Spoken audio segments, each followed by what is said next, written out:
好，今日我哋講下2026年流年命遷線，見到天同太陰同宮嘅組合會有啲乜嘢現象？好啊好啊，快啲講啦，我都想聽啊。好嗱，首先咧，如果係喺流年嘅命宮入邊見到天同太陰星嘅話咧，其實都幾好㗎。點解咧？因為下一年咧，天同星咧係會化祿嘅。咁如果你話遷移宮咧又冇煞星，咁即係咧。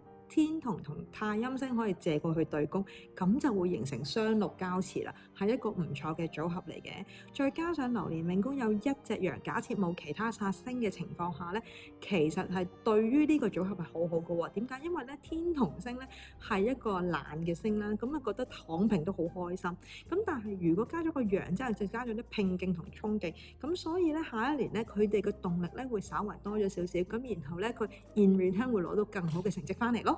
哇，聽落都真係唔錯喎。其實係嘅，其實天同太陰呢個組合基本上係贏在起跑線㗎。咁如果你話天同太陰係遷移宮嘅話，咁又點呢？嗱，如果天同星同太陰星係遷移宮咧，比較難做到雙祿交馳。點解咧？因為我哋下一年流年嘅命宮係一定有一隻擎羊星嘅，咁所以咧天同太陰係借唔到過去命宮。咁但係就大家唔好灰心喎，因為我哋會建議大家，既然遷移宮係有咁好嘅組合嘅話咧，下一年多啲離開屋企，多啲出去識得唔同嘅新朋友 social 多啲，話唔定咧就會有唔錯嘅收穫嘅。咁大家記得睇下自己個命盤係咪屬於呢一個組合啦。或者大家如果2026年嘅流年有興趣嘅話咧，都可以繼續關注住我哋嘅。